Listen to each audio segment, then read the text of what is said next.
ganyan ka ng ganyan, hindi ka talaga makakapag-adjust. Uy! Please just buy me a computer. What for? So I can email Dad. You want me to tell the barangay? Barangay! Ay, tara, samahan kita sa barangay. Tulungan mo ako sa gagastusin ko sa debut.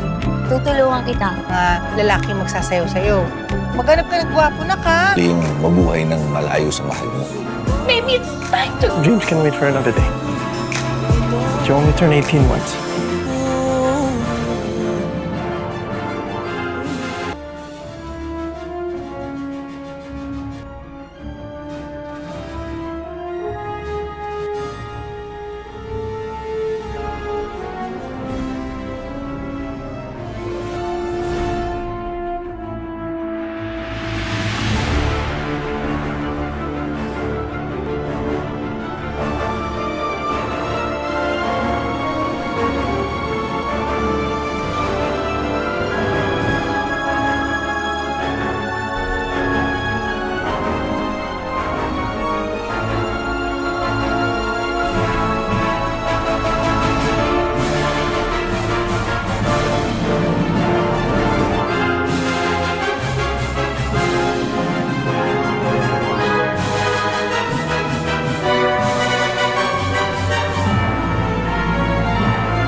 Some secrets stay buried for years until one night changes everything.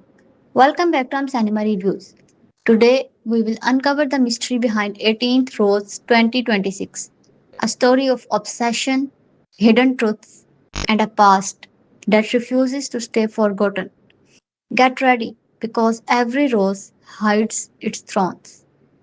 18th Rose is a Philippine coming of age romantic drama released in 2026, directed by Dolly Diullo and co-written with the John Carlo Piccola. The film stars Xyriel Manabat in her first leading feature film role alongside Kyle Echarri. The story centers on youth, love, self-discovery, and the emotional transition into adulthood. Set around the symbolic celebration of an 18th birthday debut, the film explores friendship, romance, family pressure, and the challenges of growing up while trying to understand one's identity and future. Serial Manabat plays the lead character navigating the emotional highs and heartbreaks that come with turning 18, while Kylie Ichari portrays the young man who becomes an important part of her journey. The film blends heartfelt drama with romance and a youthful emotion, capturing the excitement and uncertainty of entering adulthood. 18th Rose 2026. A complete and in depth look at the casting, characters, and the talented ensemble that brought this Filipino Netflix masterpiece to life. Intro. A rose that bloomed worldwide when Netflix Philippine unveiled its ambitious 2026 content slate at the Grand Hyatt Minalia on February 9, 2026. Many titles competed for audience attention, yet one modest, heartfelt coming of age romantic drama quietly stood out from the crowd. 18th Rose. Directed by Tolly Dulo and written alongside John Carlo Peccola, the film promised something rare in an era dominated by high concept spectacle. A simple, sincere story about two young people navigating dreams, identity, love, and loss in sun drenched island province of Romblon. Released on Netflix on April 9, 2026. 18th Rose quickly exceeded all expectations. It rose to number 2 on Netflix's top 10 movies in the Philippines within its opening week, and by the week of April 6, 2026, it had debuted at number 7 on Netflix's prestigious global top 10 non English movies chart, accumulating 1.7 million viewership hours in its first full week. The following week, April 13 to 19th, it earned a further 1.4 million viewership hours globally, slipping only to number 9. A remarkable performance for a Filipino language film on the world stage. But behind every number is a performance. Behind every streaming milestone is a face, a voice, a moment of genuine human emotion captured on camera. The reason 18th Rose resonated so deeply with Filipino audiences and international viewers alike was its casting. Director Dolly Dulo assembled a collection of actors who did not merely perform their roles but inhabited them with an authenticity that made every heartbreak, every laugh, and every tender look feel real. This video is a deep and comprehensive exploration of the full cast of 18th Rose 2026, who they are, what characters they play, the backgrounds they bring to the table, and why their collective work makes this film one of the standout Filipino productions of the decade.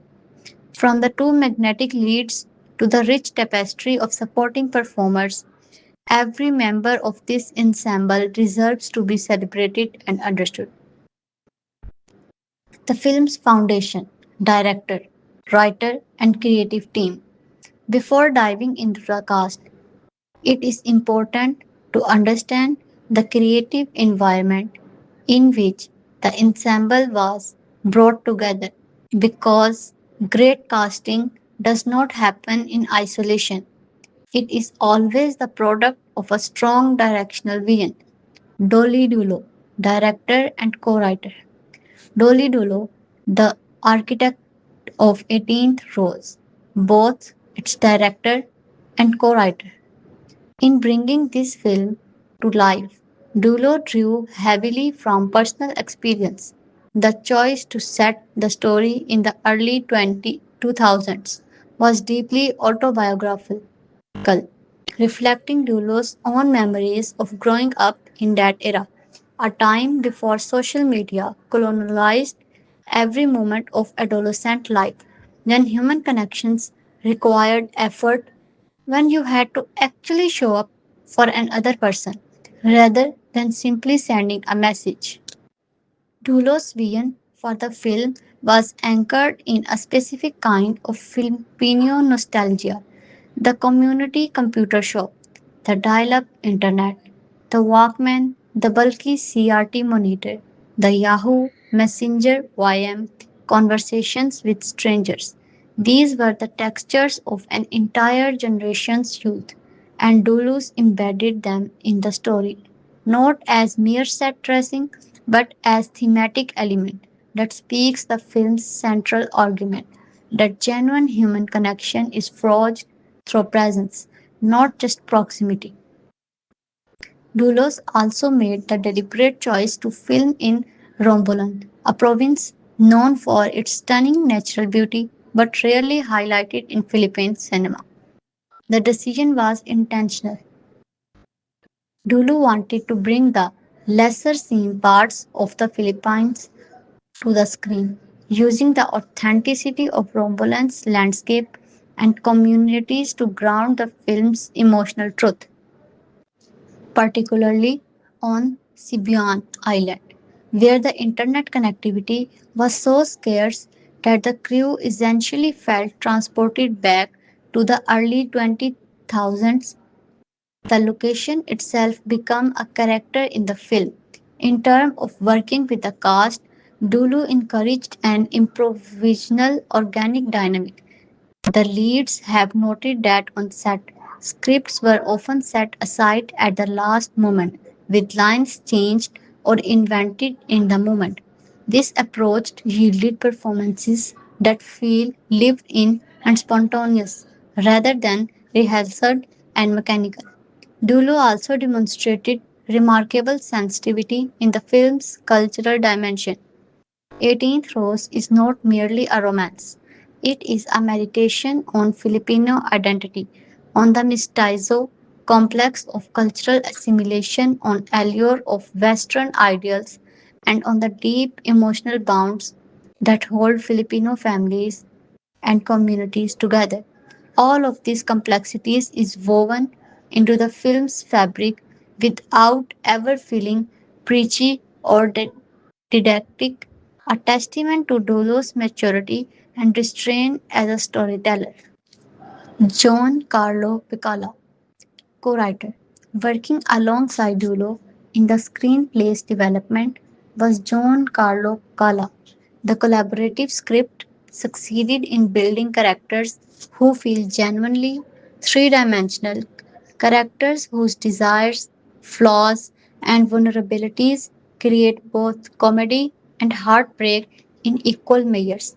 The dialogue alternates between warmth and wit, and the film's emotional gut punches land precisely because the groundwork has been laid with such care and the patience in earlier, lighter sections of the script. Omar Sortihas, executive producer.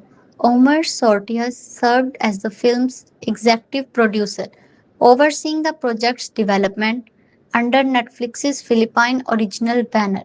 The film's inclusion in Netflix's Next on Netflix Philippines 2026 slate gave it an immediate international platform, and Sortihis' stewardship helped ensure the film reached audiences not just in Southeast Asia but across the globe.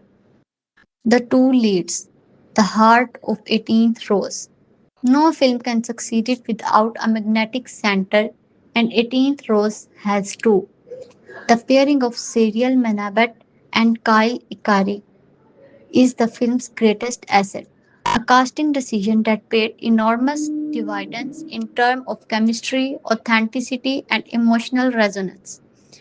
Xyriel Manabat as Rose, a star taking her rightful place. Who is Xyriel Manabat?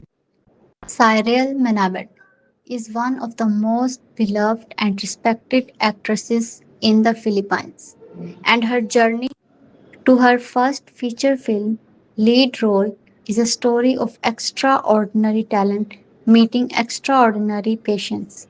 Born in 2004, Manabat began her career as a child performer, finishing as third runner-up in the talent search star Circle Kid Quest, Search for the Kiddie Idol. From those early days, it was evident that she possessed a natural, almost instinctive connection to the camera, an ability to convey emotion with simplicity and truth rather than theatrical excess. Like the American actresses McKenna Grace, who built her early career playing the young version of older characters. Manabat craved out a similar niche in Philippine entertainment. She became the go-to actress for younger portrayal of established characters, appearing in films and television series that called for a child or teenage version of a protagonist. Yet everyone who watched her knew that she was far too talented to remain in supporting position forever. Among her notable film credits are Angtaning Inamo, Last Nato, Antang Na Inamo, A Mother Story, and Amorosa. On television, she gained significant recognition through 100 Days to Heaven, High Street, Dirty Linen, and the most significantly, the Trauma series, Senior High, where she first appeared alongside her 18th Rose co star Kyle Echarri. playing a character named Roxy. She would respire the Roxy character in two further dramas and more recently appeared in a supporting role in the Filipino adaptation of the Korean drama It's Okay to Be Not Be Okay. But 18th Rose was different. This was Manabat's first time as the unambiguous top billed lead of a feature film. At the film's press events, she was visibly moved by the opportunity. It's not just a dream come true, she told reporters. It's an answered prayer. I am very grateful to those who have trusted me. The weight of those words speak to just how much this role meant to her, not as a career milestone, but as a personal fulfillment. Rose, the character. Rose is the film's emotional and moral center. She is a lively, free spirited teenage girl from the small island community of Romblon who has spent years dreaming of one thing above all else a perfect debut. In Filipino culture, the debut is a coming of age celebration of enormous significance, typically making a young woman's 18th birthday. It is a ceremony that blends elements of the Latin American quinceañera and a Western debutante ball infused with distinctly Filipino traditions and customs. For generations, the Filipino debut has represented not just a birthday party but a rite of passage, a public declaration that a girl has become a woman, surrounded by the people who loved and honor her. For Rose, whose family come from humble means, the debut represents something even more profound. Growing up in a small island community, her window to the glamour of the outside world was the internet, specifically the community computer shop called Green Skies, where she would spend hours watching videos of lavish celebrity debut parties and feeding her imagination with what such an event could look like for her. The debut became not just a celebration but a symbol of her worth, her potential, her place in the world larger than her island. Rose is characterized by a relentless optimism that occasionally tips into obsession. She is a helper by nature. She helps others achieve their dreams as instinctively as she breathes, which is why her connection with Jordan develops so naturally and so quickly. She is also deeply empathetic, non judgmental in her acceptance of others, and possessed of quiet strength that only becomes fully visible when circumstances forced her to confront something far greater than a debut party. The screenplay gives Rose a devastating narrative arc. She is diagnosed with brain cancer. During the film's second half, this revelation transforms what begins as a light-hearted coming of age story into a meditation on morality, on the differences between perfection and authenticity, and on the courage it takes to embrace yourself, flaws and all, in the time. You have Rose's journey from someone who defined her worth through a flawless public event to someone who understands that her real values lies in who she genuinely is forms the film's emotional spine. Manabat describes her character as light and free spirited, and those qualities are exactly what makes the film's darker passages so devastating.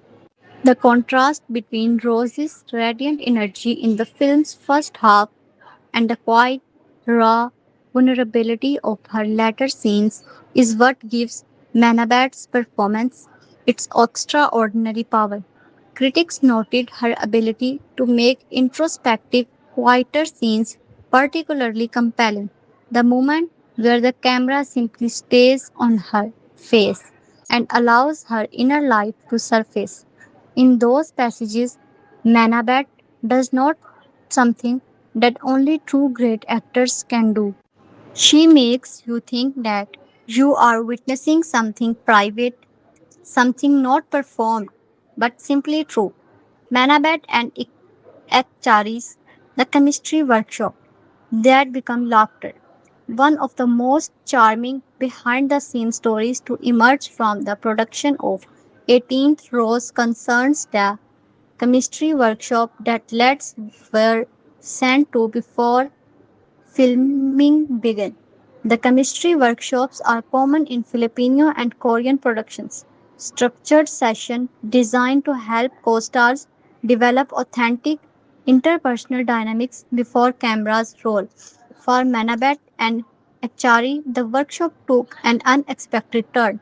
They spent most of it laughing, as Manabat recalled in press interviews. She and Echarri had known each other since 2015 or 2016. Their friendship flourished during their work on senior high. By the time 18th Rose came around, they were already close friends, so close that the formal chemistry exercises became an occasion for jokes rather than dramatic preparation. The first few days we are just joking around, Manabat said. We even went to a chemistry workshop but ended up laughing the whole day. Far from being a problem, this pre existing friendship became the film's secret weapon. The ease, comfort, and genuine affection between Rose and Jordan on screen is not manufactured, it is real, and it shows in every frame the two share together. Kyle Echarri as Jordan. The quiet revelation. Who is Kyle Echarri? Kyle Echarri is one of the Philippines' most multi-talented young artists, a singer, actor, and a public personality who has spent his entire career demonstrating that genuine stardom cannot be faked. Born in 2003, Echarri first came to national attention in 2015 when he finished as a semi finalist on The Voice Kids Philippines. A year later, at the age of 13, he released his debut studio album, It's Me, Kylie, announcing himself to Philippines audiences as a serious musical talent. Ed Charis is also a member of Filipino musical group Gold Squad, which further expanded his reach across the entertainment landscape.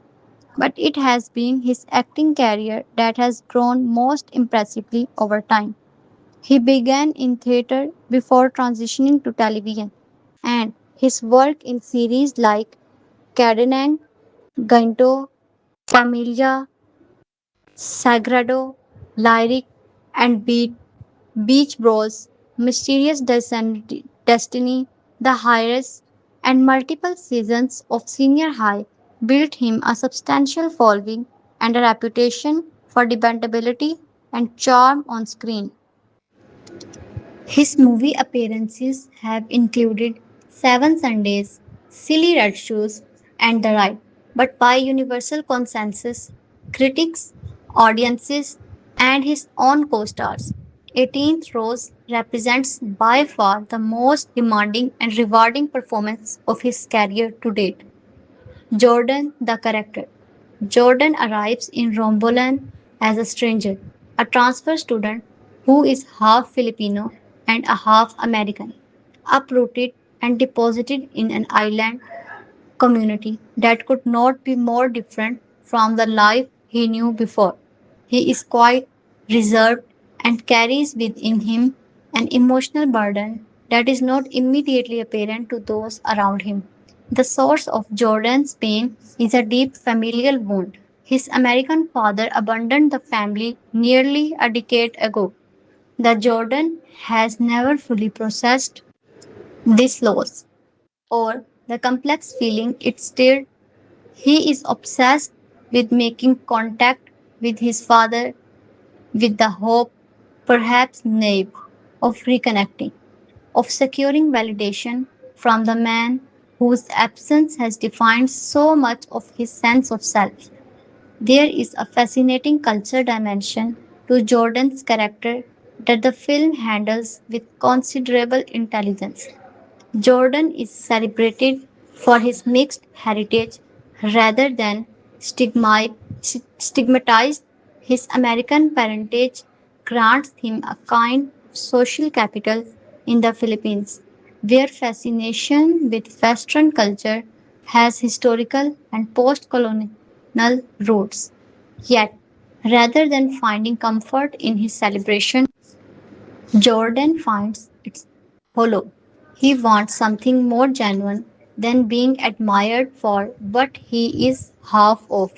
He wants to be known and loved for who he actually is. Jordan's relationship with Rose became the catalyst of his transformation. Through her, through her rootedness, her optimism, her deep love of her community and culture, Jordan begins to connect with the Filipino heritage he had been unconsciously neglecting.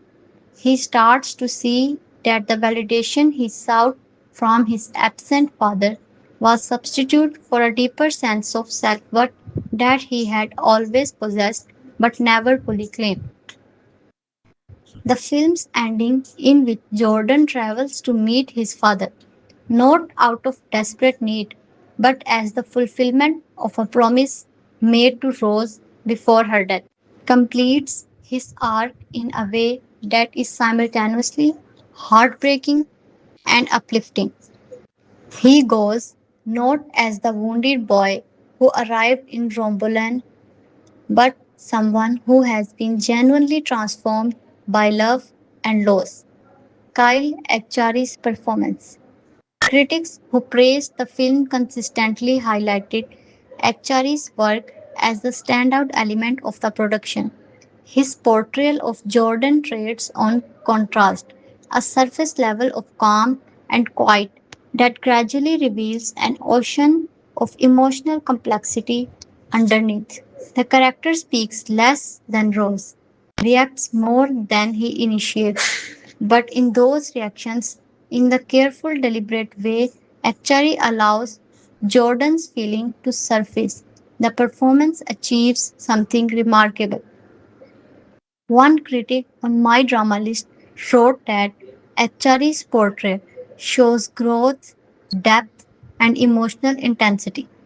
It's easily his best, most impressive role to date. The K Waves and Beyond Review observed that Jordan is a much quieter character, but a character who serves to enhance the movie. Nothing that actually provides an interesting contrast to Rose, whose persona is more assertive. What makes the performance particularly impressive is its restraint. Actuaries resist the temptation to play Jordan's pain as theatrical suffering. Instead, he embodies a kind of guard tenderness, someone who feels everything deeply but has learned to contain those feelings, who must gradually, painfully learn to let them show. In part 3, we will discuss supporting cast, the community that holds the story together. The supporting ensemble of 18th Rose is as carefully assembled as the two leads, and their contribution are essential to the film's success. A coming of age story is only as convincing as community in which it is embedded, and Dolly Dolo surrounded Manabat and Akchari with actors who make that community feel genuinely inhabited. Chris Villanova as Rene, Rose's father. Chris Villanova is one of the most respected veteran actors in Philippine cinema and television, and his portrayal of Rene, Rose's devoted, loving father, provide the film with one of its most emotionally grounded relationships. Villanova brings decades of experience to the role, and the warmth and the depth he projects as a doting parent give Rose's character crucial context and emotional ballast. Renan is the kind of father who is simply present attentive, supportive, and deeply invested in his daughter's happiness. The humble circumstances of Rose's family are given texture and dignity through Villeneuve's performance. He does not play Rennie as a stereotype of the struggling father.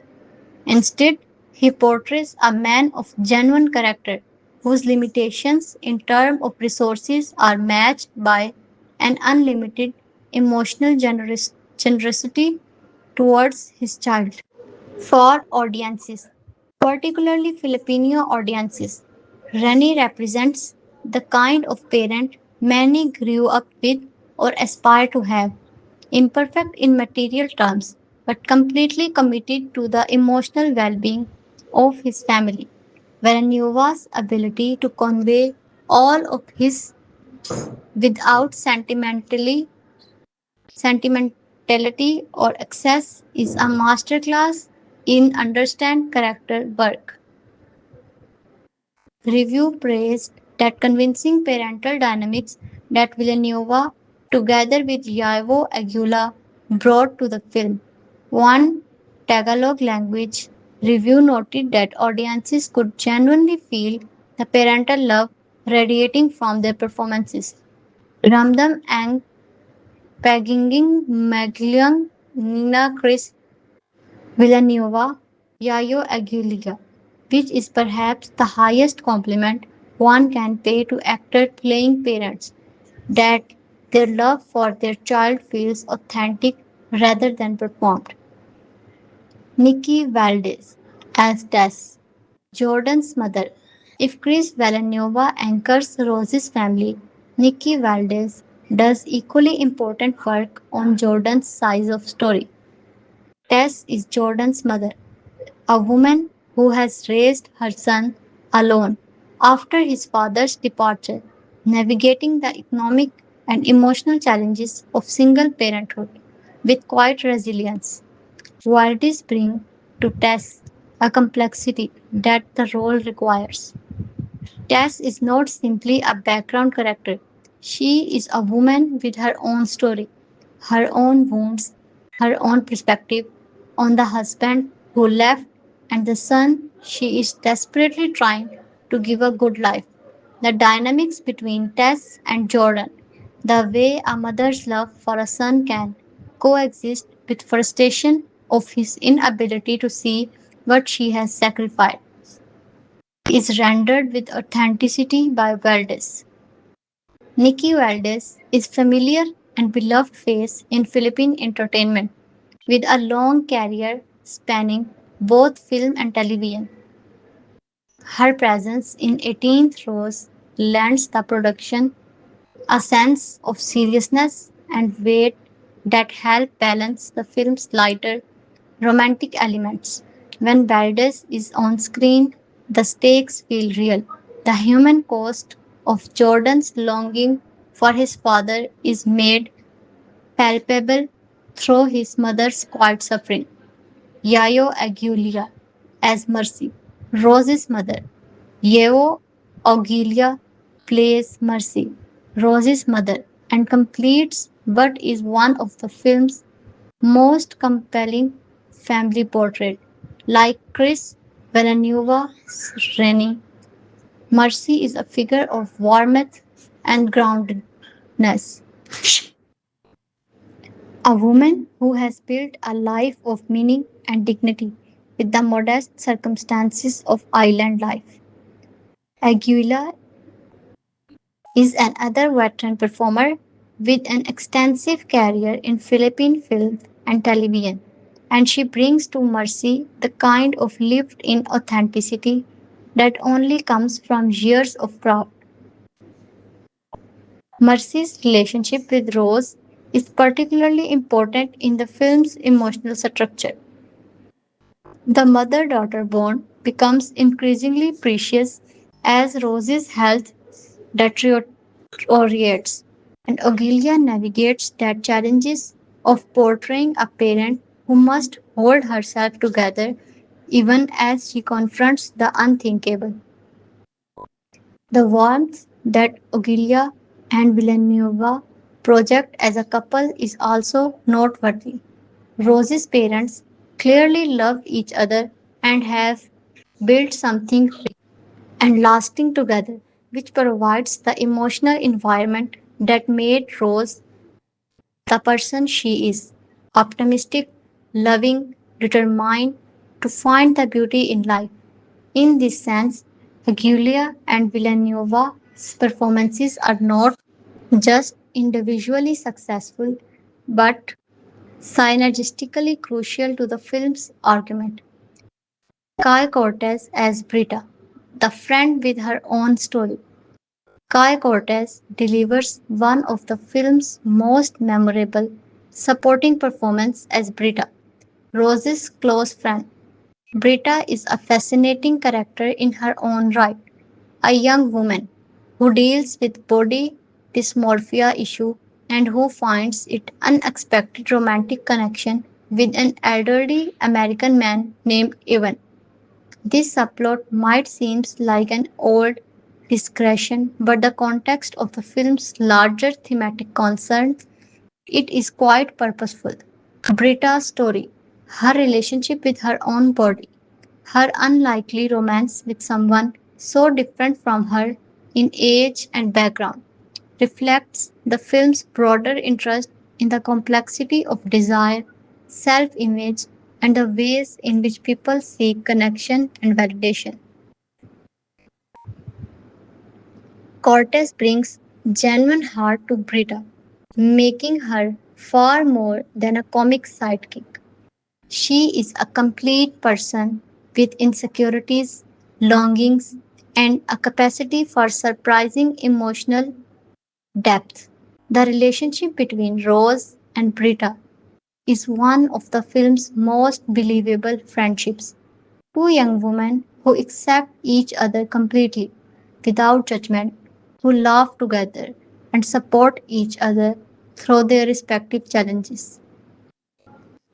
One Tagalog language review praised Cortez's comic gift specifically, noting that she and Donna Carigia brought sincere humor to the film. Mapa comedy or drama में बकास sinceridad na naibigay sina Donna Carigia at Kai Cortez. In film that deals with considerable emotional weight, the lighter touches that Cortez provides are not trivial. They are essential to maintaining the tonal balance that makes the film's heavier moment hit harder. Doana Karyaga as Milai, the teacher. Doana Karyaga plays as Miss Melai, the teacher character who occupies an interesting position in the film's school centered narrative. In coming of age films set in high school environments, the teacher figure can easily become a stock character, the understanding mentor, the strict obstacle, or something combination thereof. Carigia ensures that Miss Melai is something more nuanced. Reviews note that Cariaga's ability to bring genuine sincerity to both comedic and dramatic moment suggested that Miss Melai functions as more important a plot device. She is a presence in the community, someone who knows her students as individuals and whose influence on the young protagonist, while perhaps understated, is real. Doana Carriaga is respected name in Philippine entertainment with a career spanning multiple genres and formats. Her inclusion in the ensemble speaks to director Dolly Diola's commitment to populating the film with performers who bring genuine craft and experience to every scene, regardless of screen time. Kyra Ballinger as Mara. Kyra Ballinger plays Mara, another of the film's supporting character within the high school social world that Roses and Jordans navigate. Ballinger brings a fresh, youthful energy to the role, and her presence contributes to the film's vivid sense of community life on the island. Kyra Bellinger has been building her profile in Philippine entertainment, and her appearance in 18th Rose is a part of a career trajectory that suggests considerable promise in a film populated by seasoned veteran younger performers like Bellinger holds her own a testament both to their talent and to the collaborative, nurturing environment that Dulu appears to have created on set. V.J. Mendoza as Gibo, the trio's comic relief. V.J. Mendoza plays Gibo, a member of the friend group that surrounds Rose and Jordan, along with Timothy Casilio as Sanji and Kankan Noyat as Tony.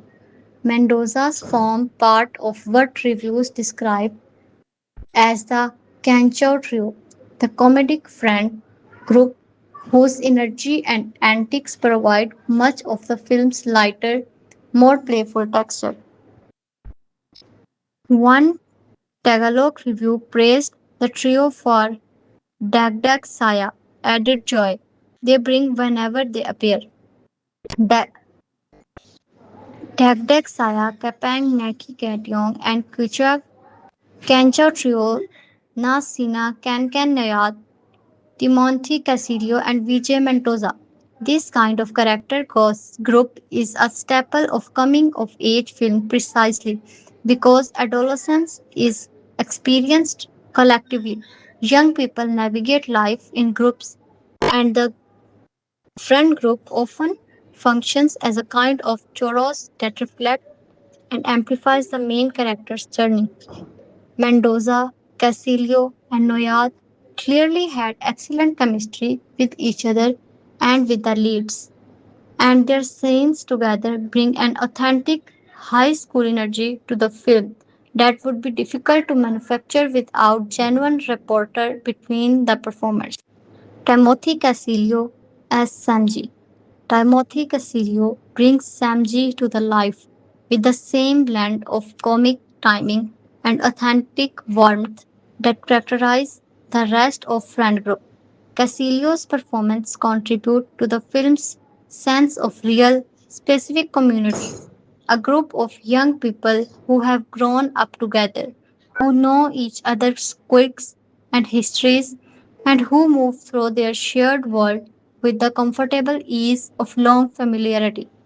Like his co stars in the Friend Trio, Casillo ensures that Samji is not merely a background decoration, but a person with his own personality and presence. The small moments, a look, a gesture, a well timed line accumulates to create a character who feels genuinely alive in the world of film. Kankan Noyar as Tony, completing the front trio. Kankan Noyar plays Tony with an energy that perfectly complements Mendoza and Casilio's performance.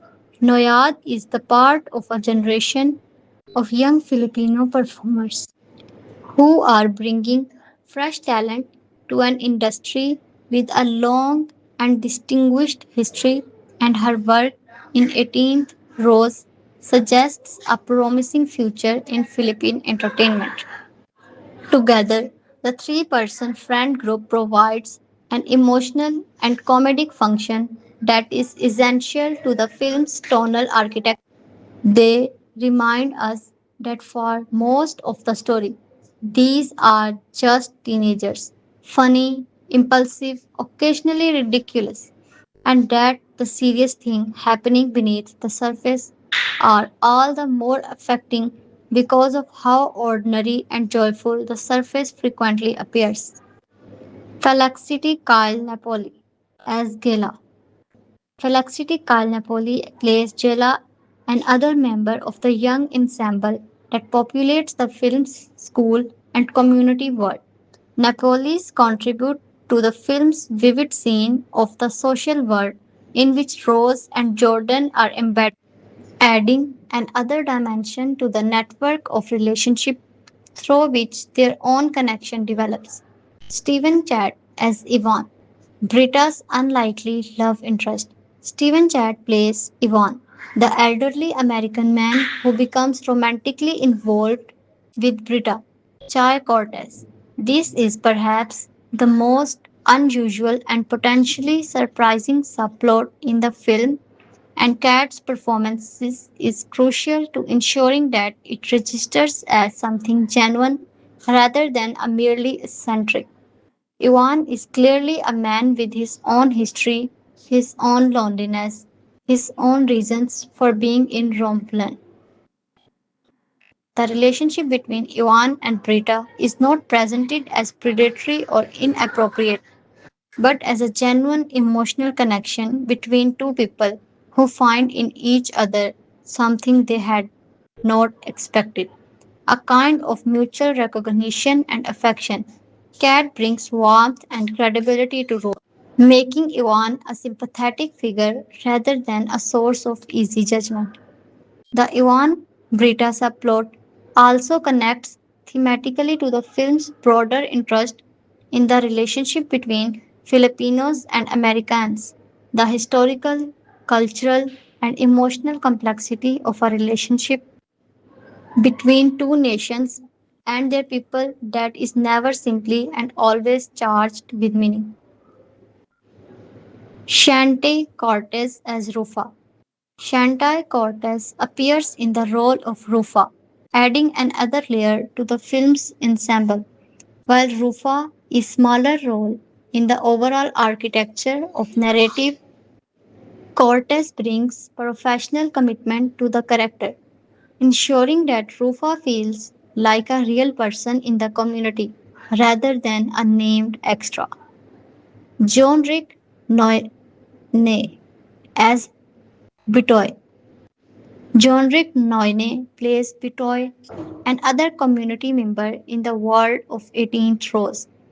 Like several of the film's supporting cast members, Bitoy serves to populate the island setting with a sense of specificity and life, contributing to the film's overall sense that Romblon is real, breathing place rather than a generic backdrop.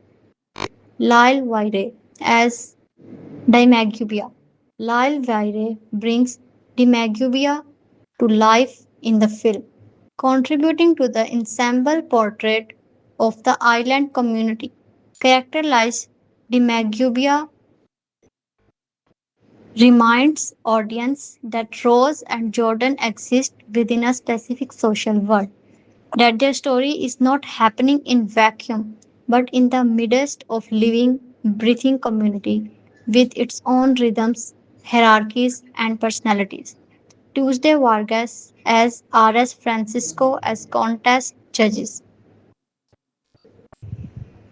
Tuesday Vargas and R.S. Francisco appears as contest judges in the film, adding professional gravity to the scenes involving the competition that features as a part of the film's narrative.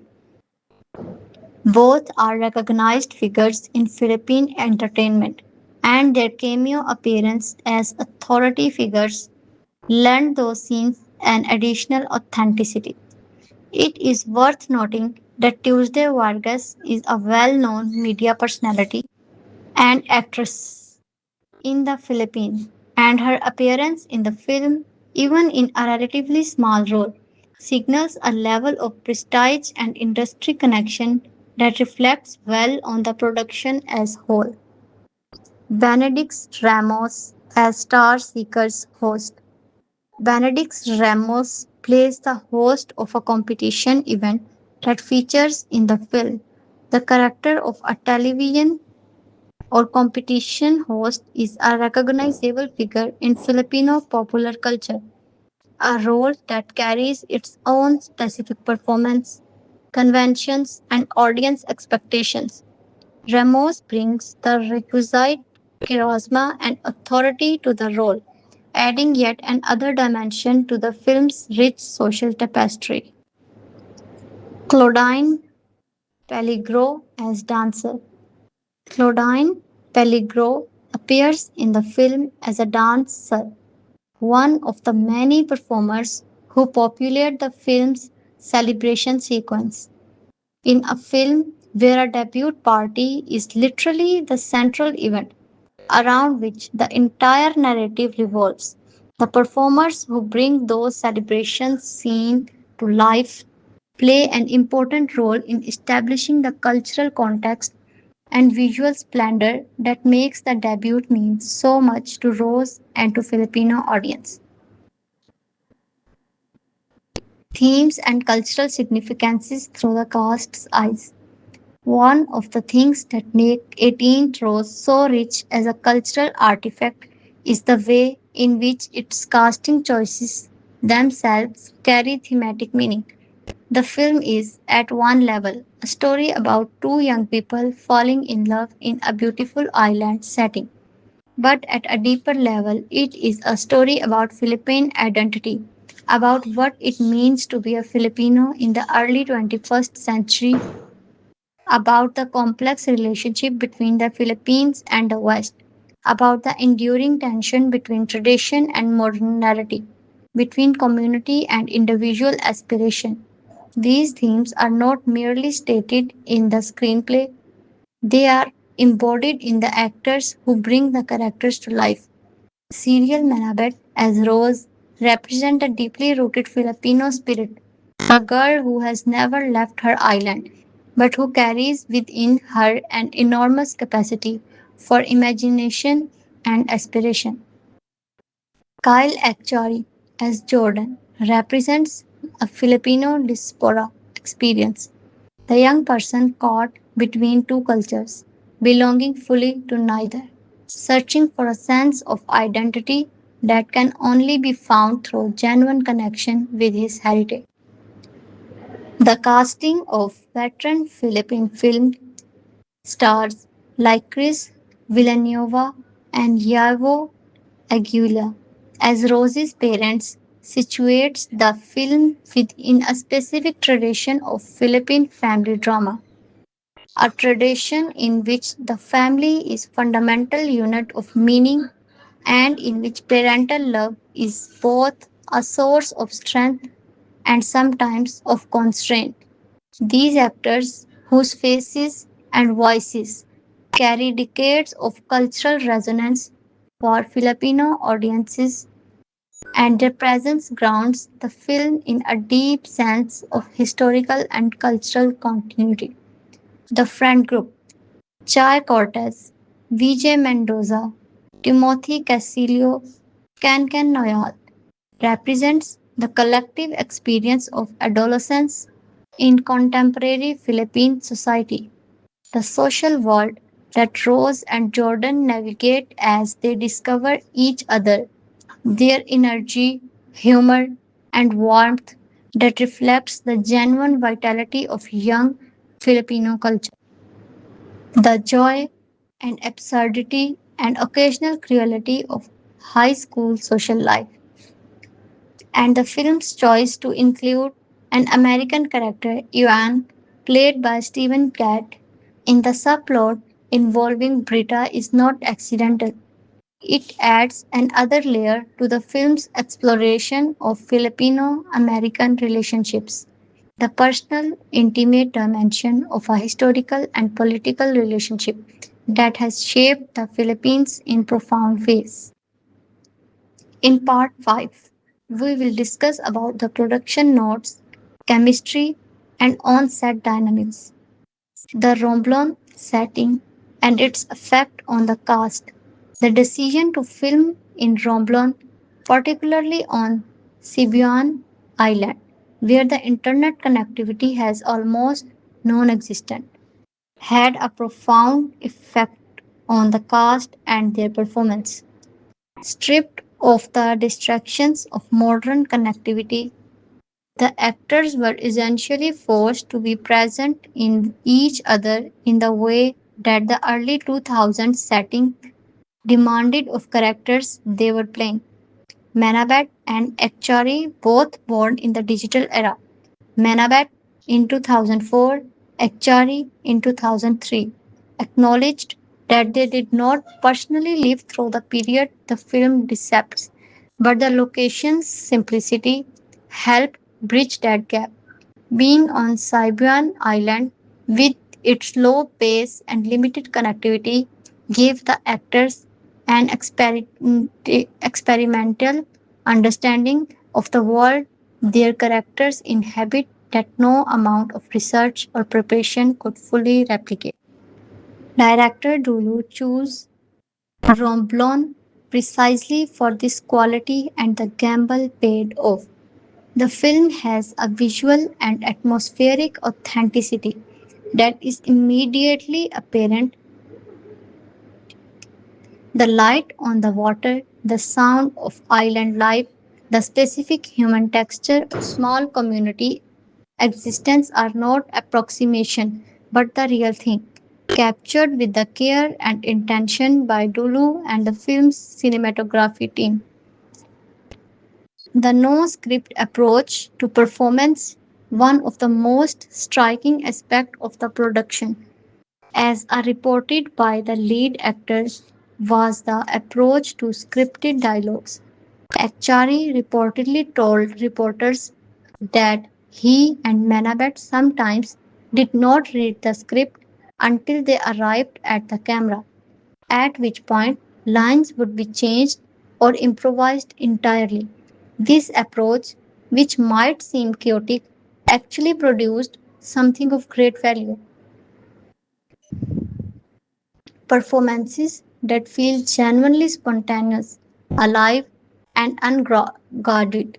The moment of real laughter, the looks of genuine surprise, the unscripted touches of the physical or emotional improvisation, all of these contribute to the impression that what is happening on screen is not a performance but a living relationship.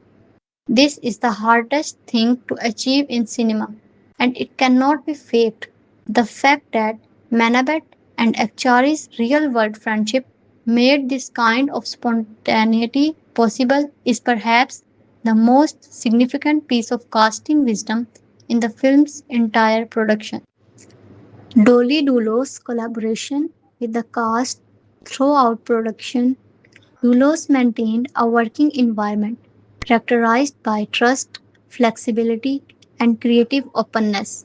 The director's autobiographical investment in the material, the early 2000s setting drawn from the personal memory, the thematic concerns rooted in genuine feeling, communicated itself to the cast and created a shared sense of purpose that elevates the final product.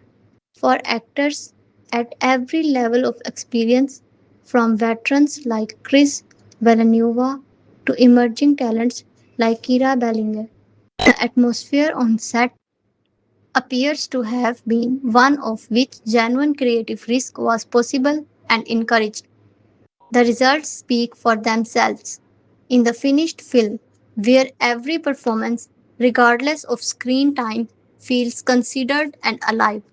In part 6, we will discussing reception and the global impact of the cast's work. Domestic response. When 18th Rose launched on Netflix's Philippines on April 9, 2026, the response was immediate and enthusiastic.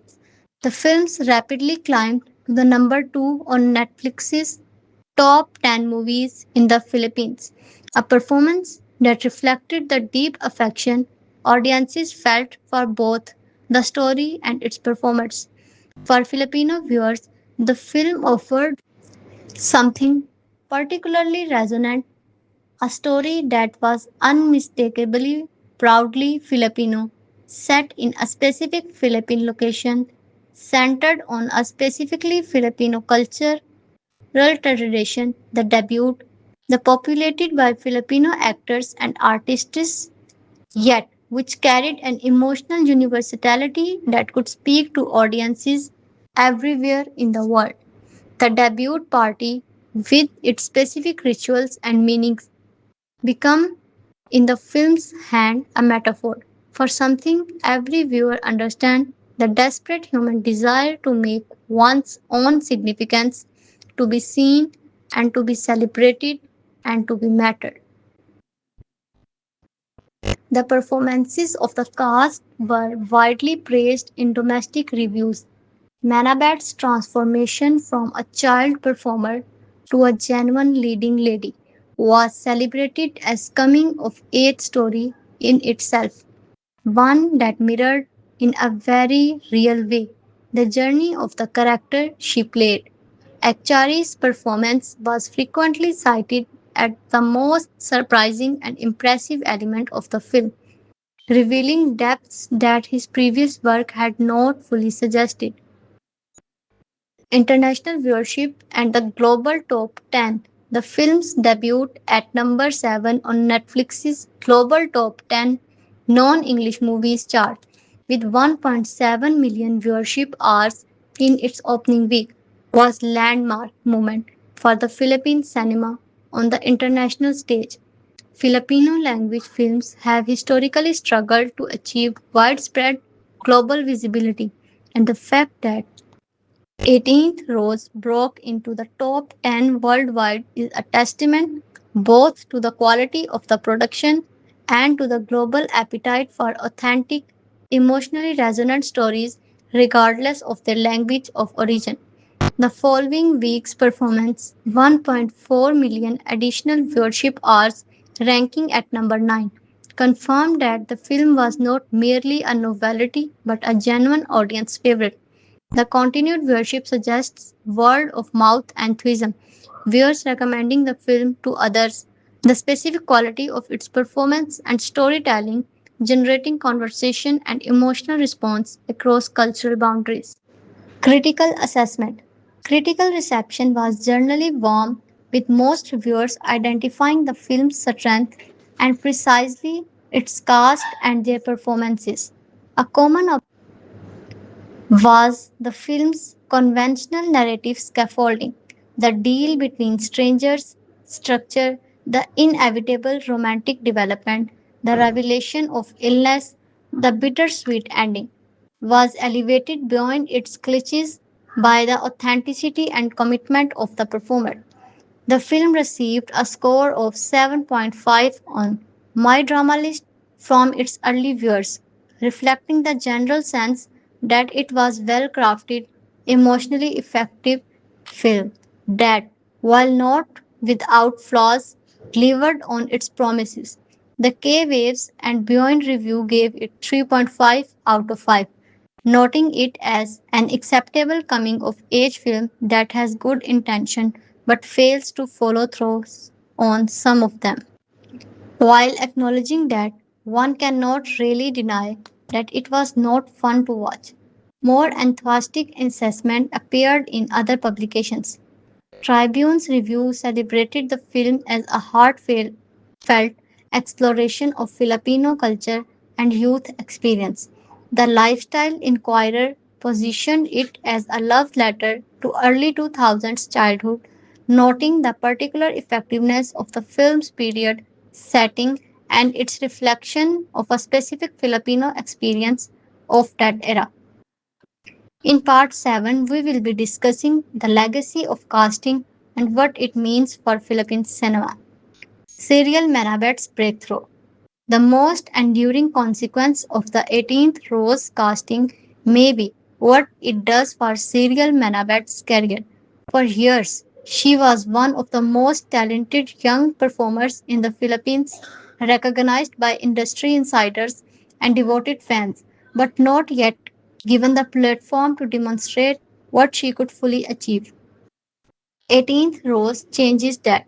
Her performance as Rose is definitive statement of arrival, a demonstration that she is not only capable of carrying the feature film but of anchoring it emotionally, of making the audience care deeply about a character across a runtime of 2 hours and 11 minutes. The particular challenge of playing a character who must be both radiant and heartbreaking, who must make an audience fall in love with her vitality before asking them to grieve her loss. is one of the most demanding things an actor can be asked to do. The Manabat does it with grace and intelligence. For Philippine cinema, her emergence as a genuine leading lady represents both a fulfillment of long held promise and an exciting new beginning. Producers and directors who have long admired her talent now have definitive proof of what she can accomplish in the right role, with the right material, under the right direction. Kyle Echarri mature turn. Kyle Echarri's work as Jordan similarly represents a significant step towards his artistic development. He has always been compelling screen presence, charming, handsome, naturally engaging. But 18th Rose reveals him as an actor capable of something more interior and complex than his earlier work suggested. The restraint he demonstrates in portraying Jordan's emotional life, the way he allows feelings to surface gradually rather than playing them loudly and obviously, is a marker of genuine craft. It is the kind of performance that improves upon rewatching. When you know where Jordan is going and can observe the stubble foreshadowing in the earlier, quieter scenes. Supporting cast as model for Philippine ensemble cinema. The supporting ensemble of 18th Rose also deserves recognition as a model for how Philippine cinema can build rich, believable world around a central love story. By casting experienced veterans Villanueva, Aguila, Valdez, alongside emerging talents Balangir, Napoli, and engaging comic performers Cortez, Mendoza, Casilio, Noyat. Dulu created a world that feels genuinely inhabited, a community of real people rather than a collection of dramatic functions.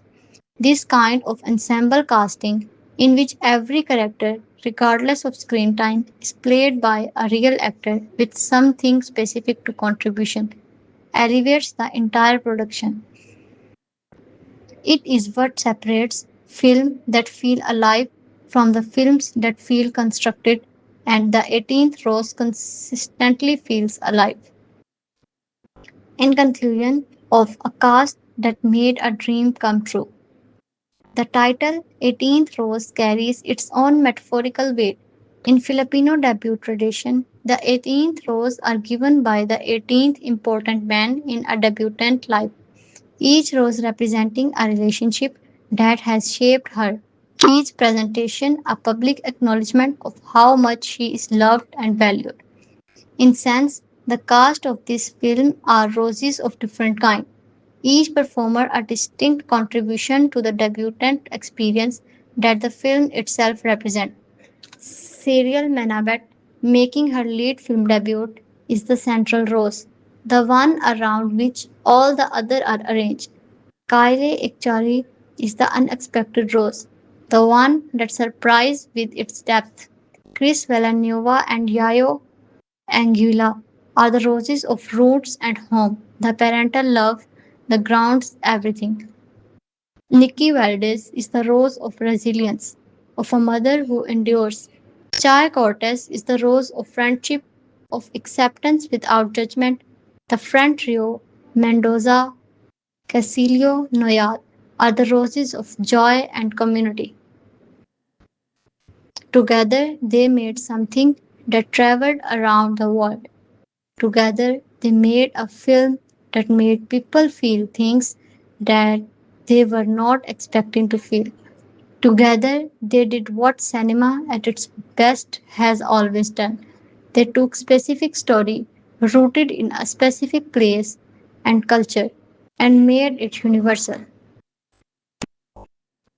18th Rose is, in the end, a film about the courage it takes to stop performing perfection and start living authentically, to embrace who you are, where you come from, and the people who love you before it's too late.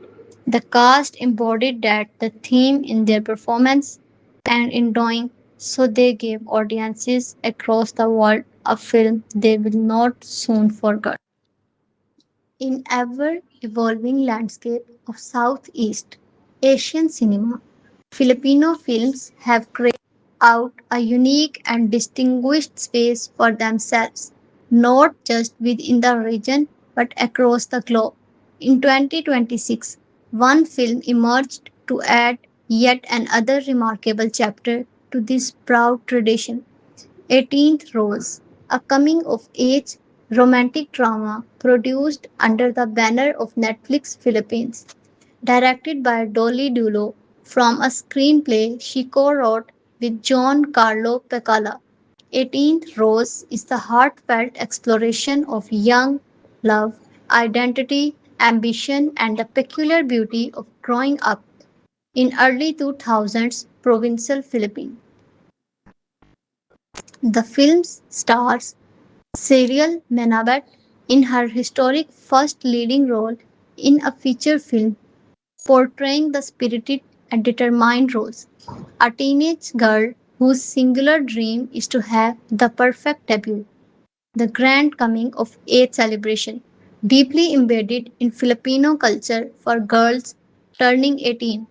Alongside her is Kyle Echarri as Jordan, a Filipino American who reluctantly relocates to the island of Romblon with his mother and struggles to reconcile his dual identity. What begins as a traditional arrangement between two very different people gradually blossoms into something far more tender, complex, and emotionally devastating. Set against the sun drenched, unhurried landscape of Romblon, a province previously unseen in mainstream Filipino cinema.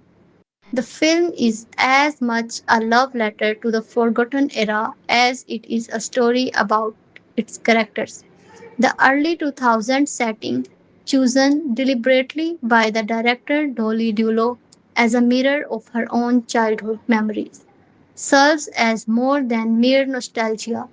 It is a philosophical statement about the nature of human connection before the age of social media, when romance required courage and physical presence, and when the love had to be sought rather than swiped. 18th Rose was released on Netflix on April 9, 2026, and quickly rose to prominence, debuting at number 7 on Netflix's global top 10 non-English movies chart with 1.7 million views during its first full tracking week. Critically, the film received a warm, if non-seat reception, with particular praise directed at the performances of both lead actors, the lush cinematography, and the authenticity of its nostalgic setting. This video offers a comprehensive examination of the film across all the dimensions: its production, history, filming process, music, release, home media distribution, and critical and popular reception. Production, development, and pre production, origin and conception. The story of 18th Rose begins not in a boardroom or a studio pitch meeting, but in the personal memories of its creator, director Dolly Dulo, already an established figure in the Philippine entertainment industry, conceived the film as a deeply personal project, one rooted in her own experience of growing up during the early 2000s Philippines. In multiple interviews leading up to the film's release, Dulo spoke openly about how this period of her life inspired the story's setting, tone, and thematic preoccupation. Dolos described her childhood in vivid terms, recalling a world balanced at the fascinating crossroads of the analog and digital. This was an era when physical media and traditional ways of life still dominated daily existence. Yet, the internet and digital tools were beginning to establish themselves as mainstream fixtures. Young Filipino like Dulo spent their afternoons at computer shops connecting with strangers over Yahoo Messenger, downloading songs from LimeWire, burning CDs, and then stepping outside to enjoy the fresh air. Disconnected and present in the physical world in the ways that the smartphone generation would later struggle to replicate. Lacking computer shop Casio. We downloaded songs from LimeWire and burned them onto CDs. Dulo shared with Lifestyle Inquirer. That transition period where we experienced the best of both worlds was one of the happiest time in my life. This personal wellspring of nostalgia became the emotional foundation upon which 18th Rose was built. Dulo co-writer the screenplay with John Carlo Pecala, and together they crafted a narrative that honored the simplicity and romance of the era without romanticizing it beyond recognition. The thematic core of the film, the Filipino debut tradition, added a cultural specificity that gave the story its unique heartbeat. In Filipino culture, a debut is a lavish coming of age celebration held when a girl turned 18, similar in spirit to quinceañera of the debutante ball, but distinctly Filipino in its ritual, symbolism, and social significance. For many young Filipinos, the debut represents a milestone of identity and womanhood, a public declaration that a girl has become a woman. By centering the story on a protagonist whose greatest ambition is to have the perfect debut, Dulu and Pakala embedded the film deeply within a cultural tradition that would resonate strong with Filipino audience while offering international viewers a window into the world they might not have previously encountered. Netflix and 2026 Philippines slate. The formal path to production began with Netflix Philippines took an interest in the project. Netflix had been steadily expanding its commitment to Filipino original content, and 18th Rose fit squarely within the platform's broader strategy of amplifying Southeast Asian storytelling for global audiences. The streaming giant officially disclosed the film as the part of Next on Netflix Philippines 2026 slate during the major press event held on February 9, 2026 at the Grand Hyatt Manila. The announcement generated considerable excitement in the Filipino entertainment community, particularly because of the creative team and the cast attached to the project. Dolly Dulo's involvement as director lent the film immediate credibility, and the casting of Xyriel Manabat and Kylie Echarri, two of the most beloved young stars in the Philippines, ensured that the project would draw substantial attention. The event was attended by prominent members of the Filipino entertainment industry, and coverage from the outlets including Variety, Rolling Stone Philippines, The Philippine Star, Billboard Philippines, and ABS-CBN Entertainment helped amplify the announcement to the both local and international audiences. Omar Sortahis was confirmed as the film executive producer, providing the project with experienced leadership on the production side. The combination of Dulo's directional vision, Pekala's screenwriting contribution, Sortes's production oversight, and Netflix's global distribution platform created what appeared to be an exceptionally promising combination. The film was billed as Netflix's Philippines' first original film, released of 2026, underscoring the significance the platform placed on it. The character development. Perhaps the most emotionally resonant aspect of 18th Rose's pre production was the casting of its two leads and the story behind how they became to portray Rose and Jordan. Xyriel Manabat, already one of the Philippines' most beloved young actresses, was chosen to lead the film, a milestone moment in her career. as it marked her as the first time headlining a feature film as its primary protagonist. Manabat began her career as a child performer, finishing as third runner up in the talent competition star Circle Kid Quest Search for the Kiddie Idol. Over the years, she became known for playing the younger version of older characters in Filipino films and television dramas, establishing herself as a gifted performer with a remarkable emotional range. By the time 18th Rose came along, she had grown into a prominent leading actress in the Philippine entertainment industry. But taking the lead in the Netflix's original film was a different challenge entirely, and Manabat embraced it with visible emotion. It is not just a dream come true, it's an answered prayer. I am very grateful to those who have trusted me. Manabat said in the interview ahead of the film's release. She described her character, Rose, as a light and free spirited girl whose optimism and determination carry her through, even as life begins to complicate her carefully laid plans. For Manabat, connecting with Rose was a natural process. I believed Rose, I trusted her, and I fell in love with her. She also noted that Romblon itself played a significant role in helping her inhabit the character. The place itself has this kind of magic that seeps into the character. Kyle Echarri, her co-star, brought his own distinct history to the project, best known in the Philippines primarily for his music career, which began in 2015 when he became a semi-finalist on The Voice Kids Philippines.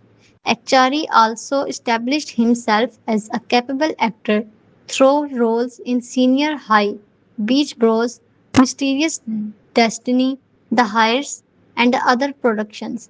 He is also a member of the popular Filipino music group Gold Squad. For Echarri, 18th Rose offered an opportunity to deliver the most emotionally demanding and complex performance of his career to date. What made the casting especially compelling was the pre existing friendship between the Manabat and Echarri. The two had known each other since approximately 2015 to 2016 and had previously starred together in both seasons of the television series Senior High, where Manabat played a character named Roxy. Their long standing real world relationship became one of the film's greatest assets, providing an organic foundation upon which their on screen chemistry could be built. Chemistry workshops and rehearsal process. To further develop the romantic rapport that story required, both Manabat and Akhtari underwent chemistry workshop during the pre-production phase. These structured sessions were designed to help the actors find the emotional rhythm and physical dynamics of their characters' relationship. The playful breaking, the gradual softening, the quiet moments of unexpected tenderness that would carry the film's emotional weight. The workshops at Manabat's recounted with considerable warmth did not unfold in the one way might expect of the professional acting exercise. We even went to a chemistry workshop but ended up laughing the whole day. She told reporters. This an anecdote capture something essential about the texture of both the actors' real friendship and the film they would make together. The inability to maintain the seriousness expected of a workshop session became paradoxically evidence that their chemistry was already fully formed and simply needed to be channeled into performance. Akchari's reflection on the collaborative process offered his own tribute to Manabat's instinctive approach to the work.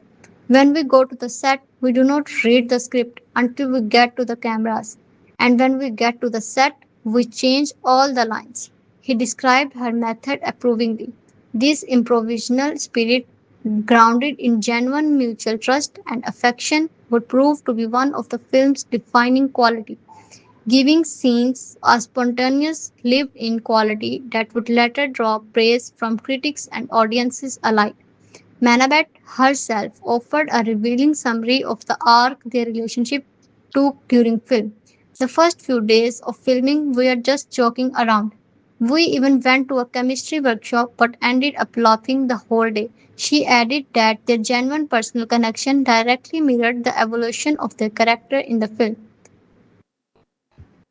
Our friendship and Rose and Jordan's friendship have similarities in some way. Very young and playful. Filming. Choice of location. Romblon, one of the most consequential creative decisions made during the production of 18th Rose was the choice to film entirely on location in Romblon, a province in the Mimaropa region of the Philippines, situated among the islands of Sibuyan Sea.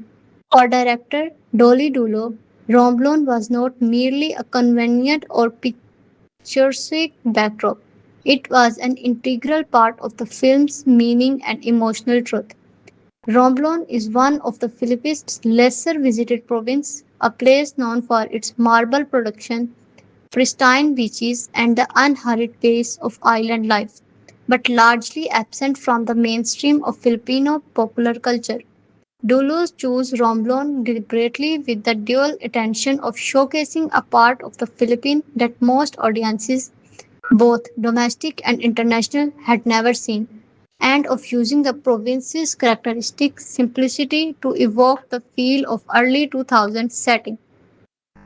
At first, I chose Romblon to create the small town Filipino film vibe. I also wanted to show the places in the Philippines that we might know by name but not actually know what they look like.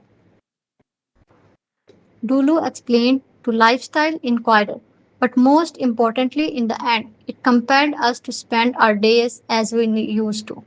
This second, more personal dimension of the location choice proved to be equally important. Filming on Sibuan Island, one of the islands in the Romblon province, meant that internet connectivity was so scarce and inconsistent that the cast and crew were in very real sense transported back to the era the film depicts. We have got to slow down and take our time, appreciating nature, the food, and the fresh air. There's no use checking your phone all the time anyway. The enforced disconnection from modern digital life became a very form of method filmmaking, aligning the cast and crew's lived experience during the production with the thematic content of the story itself. In this way, the location was not just setting but an active collaborator in the creative process. Principal photography. Principal photography for 18th Rose took place over the course of approximately 1 month. An intensive but focused shoot that required the entire cast and crew to be based in Romblon for the duration. This extended period of shared isolation, away from Manila, away from distraction of the modern urban life, had profound effect on the community that formed around the production. Kylie Echarri spoke warmly about the bond they developed during the shoot. As it was just the cast and crew in Romblon, it did not take long for the whole production to bond, which included lunches and dinners together. We all felt so much love for this project, he added. This sense of communal intimacy inevitably found its way into the film itself, in the warmth and the ease with which each actor inhabit their roles and relate to one another. The cinematography of the 18th Rose became one of the film's most celebrated technical achievements, capturing the natural beauty of Romblon with a sensibility that was both documentary in its authenticity and lyrical in its artistry. Reviewers noted that the production design and visual language worked together to create an immersive portrait of early 2000s provincial life.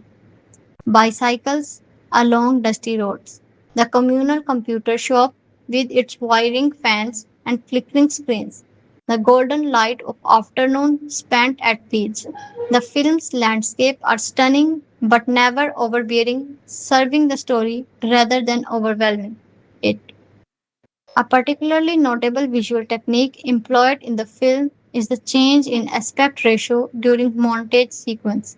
When the story shifts into these reflective, memory like passages, the frame contracts to evoke the look of an old school music video or home recording, a subtle but effective device that reinforces the film's period setting and its meditation on the memory and time.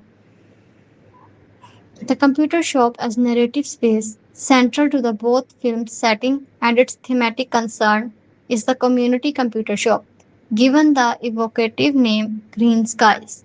In the film, this location serves as the primary meeting ground for Rose and Jordan, and as a rich symbol of the technological movement the film inhabits, the threshold between analog tradition and the emerging digital world. It is at the green skies that Rose indulges her dreams of the perfect debut, watching videos of lavish celebrity parties on a flickering monitor, feeding her imagination with the images of glamorous she aspires to. It is also at green skies that Jordan comes to desperately email his absent father overseas, the act of digital communication serving as a metaphor for the emotional distance he must bridge. The computer shop thus functions as a liminal space, place where both characters are simultaneously present and reaching for something beyond their immediate circumstances. While we could already go online, you still had to go out and meet new people if you wanted to build relationship. You had to put in the effort and initiate small talk to get to know someone better. You had to actively seek ways to experience life. Dulu reflected this philosophy, the human connection in the early digital age, still required physical courage and presence, is the engine that drives the entire film, and the computer shop is most potent embodiment. Post production, editing and visual finishing. Following the completion of principal photography, 18th Rose entered its post production phase, during which the raw footage shoot in Romblon was shaped into the final film that audiences would experience. Post production on any film is an extended and complex process involving editing, visual effects work, color grading, sound design, and musical integration, all of which must serve the director's vision while meeting the technical standard of its distribution platform. For 18th Rose, the editing process was particularly important in maintaining the film's tonal balance. The challenge of honoring its lighter, comedic first half and its more emotionally devastating second half, where the story reveals its deeper, tragic dimensions. The film runs at 131 minutes, a substantial runtime that required careful pacing decisions to ensure that neither the comedy nor the drama felt shortchanged. The color grading of the 18th Rose was widely noted by reviewers as one of its most distinctive visual quality. The film adopts a warm, golden palette that evokes the quality of sunlight through a faded photograph, a visual language that reinforces both the film's period setting and its meditation on memory, nostalgia, and the bittersweet passage of time. This color treatment was particularly effective during the film's outdoor Romblon sequence, where it worked in harmony with the island's natural beauty to create an atmosphere simultaneously real and dreamlike. Sound design and localization. Given that 18th Rose was produced as a Netflix original intended for global distribution, the film's post production process also included extensive localization work. Netflix made the film available with audio descriptions and dubbing in multiple languages, including English, Spanish, Latin America. Hindi and Portuguese, Brazil, as well as subtitled in Chinese, simplified and traditional, Filipino, and English, among others. This localization effort reflects Netflix's commitment to making Filipino stories accessible to as wide as global audience as possible. The film's sound design supports its period authenticity, carefully reconstructing the sonic texture of early 2000s provincial Filipino life, the clatter of keyboards in the computer shop, the tiny sound of music playing through the small speakers, the ambient sound of Romblon's natural environment. These auditory details, though often subliminal in their effect, contribute significantly to the film's immersive quality. Music. The role of music in the film. Music occupies a central and emotionally significant role in 18th Rose, both as a narrative device and the thematic element. Given the film's setting in an era where musical was still primarily consumed through physical format, CDs, cassette tapes, Walkmans, and when downloading a song was an event rather than a reflex, the soundtrack carries particular weight and intentionality. One of the film's pivotal narrative sequences involves music directly. Rose advises Jordan, who is trying to impress someone he has connected with online, to do something distinctively Filipino for her. She suggests that he sing a song dressed in a traditional Filipino barong, a gesture of cultural authenticity that proves transformative not only for Jordan's online relationship but for his own developing connection with Rose. The sequence, praised by reviewers for its warmth and humor, encapsulates the film's broader theme of how cultural identity, embraced rather than suppressed, can be source of beauty and connection. The film's montage sequences are accompanied by songs that reviewers described as cool and replay worthy, with an aesthetic that fits seamlessly within that early 2000s setting and the film's bittersweet emotional register. The ratio shift during these sequences, as previously noted, transformed the films temporarily into the visual idiom of music video, creating passages of heightened stylization that punctured the narrative with particular emotional force. Kyle Echarri and soundtrack. Kyle Echarri's real-world identity as a musician.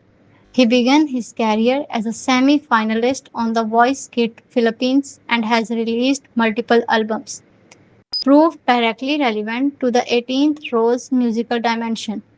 One of the film's original songs, Kung Akin Ang Mundo, If the World Were Mine, was performed by Akcharis and became one of the most discussed musical elements of the film in the weeks following its release. This song was the only track from the film's soundtrack that was immediately available on major streaming platforms following the film's release on April 9, 2026. This availability contrasted with the absence of other tracks from the artists including Marco Rudo, Omar Odin and Vic Robinson was noted with some frustration by enthusiastic fans who wished to replay the film's other memorable song. The track's emotional resonance, performed by an actor whose real musical talent lent it an additional authenticity, became one of the film's most discussed individual elements. The soundtrack as a whole reflects the film's period authenticity, drawing on the musical styles and sensibility of the early 2000s without becoming a mere pastiche or greatest hits complication. The music serves the story's emotional architecture, underscoring moments of joy, longing, and heartbreak with the equal sensitivity. Reviewers from the various outlets praised the soundtrack's integration into the film, though several expressed hope that additional tracks would eventually become available to stream independently. Music as cultural identity. Beyond its narrative function, music in 18th Rose operates as the marker of cultural identity and belonging, particularly for the character of Jordan, whose Filipino American background places him in an uncertain relationship with both his Filipino heritage and his absent American father. when Jordan is persuaded to embrace his Filipino identity through song and traditional dress. The act represents a broader journey of cultural reconciliation that forms one the film's most touching character arc. Director Dulo's own deep connection to the music of the 2000s. She specifically cited LimeWire downloads and CD burning as formative experiences. Infuse the film's musical dimension with genuine personal feeling. The soundtrack is not merely decorative, it is direct expression of the film's emotional and philosophical core as a reminder that the music of an era is inseparable from the human experience that era contained. Release Theatrical 18th Rose was produced and distributed exclusively by Netflix, meaning it did not receive a traditional theatrical release in the way that many major studio films do. As a Netflix original, the film was designed from one outset for direct to streaming distribution, bypassing the multiplex circuit entirely. The distribution model was increasingly common in the streaming era, has both advantages and limitations. For Filipino audiences, the absence of a theatrical release meant that the film did not appear on screen as SM Cinema, Alaya Mal Cinema, or the other major cinema chains that typically handle the distribution of local production. However, this limitation was more than offset by the global accessibility that Netflix provides. A film that might have been seen by hundreds of the thousands of theatrical viewers in the Philippines became accessible to Netflix's global subscriber base, a potential audience of hundreds of the millions spread across the world. The choice of streaming only release also aligned with the demographic realities of the film's likely primary audience, young Filipino viewers, the generation that has grown up with smartphones and the streaming services, are perhaps more naturally inclined towards Netflix viewing than toward traditional cinema attendance, particularly for a film of this genre. For international viewers discovering Filipino cinema for the first time, the Netflix platform provided frictionless access to stories that might otherwise never encountered. Prior to the streaming release, Netflix conducted significant promotional activity for the film, including the announcement at the Grand Hyatt Manila press event in February 2026. The release of an official trailer on March 12, 2026, and a sustained social media and publicity campaign through March and early April 2026. The trailer, which highlighted the film's Y2K aesthetics, the chemistry between Manabat and Echarri, and the beauty of the Romblon setting, generated substantial anticipation among Filipino entertainment fans. Home media. As a Netflix original film, 18th Rose is available exclusively through the Netflix streaming platform. The film is classified with a TVMA rating on Netflix and it's available in the original Filipino language as well as dubbed variants in English, Spanish, Latin America, Hindi, Portuguese, Brazil. Subtitles are available in multiple languages including English, Spanish, Chinese, simplified, Chinese traditional, and Filipino, ensuring accessibility for the widest possible audience. Netflix also made 18th Rose available for download through its platform, allowing subscribers to save the film for offline viewing, a feature particularly valuable for viewers in regions with inconsistent internet connectivity and perhaps fittingly one of the that echoes era depicted the film when the act of downloading a piece of media was meaningful and deliberate choice. The film is listed in several browsing categories on Netflix, including Filipino drama movies, romantic movies, heartfelt, bittersweet, high school movies, emotional, and opposite attracts. A set of tags that accurately capture its genre, identity, and emotional register. These categories also facilitate discovery by the viewers browsing the platform for content that matches specific mood of or interest. As of the time of writing, no announcement has been made regarding a physical home media release on Blu-ray, DVD, or any other format. This is consistent with Netflix's general practice of retaining its original content exclusively on the streaming platform. Through the streaming landscape continues to evolve and the future physical or alternative digital distribution cannot be entirely ruled out. Reception Box office Because 18th Rose was released exclusively on Netflix as a streaming only production, it does not have a traditional box office performance to report in the way the theatrical releases do.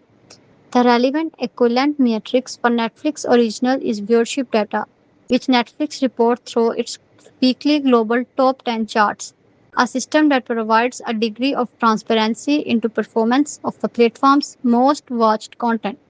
In the days immediately following its April 9, 2026 release, 18th Rose quickly established itself as a standout performer on Netflix Philippines, ascending rapidly to the number 2 on the platform's top 10 movies list in the country.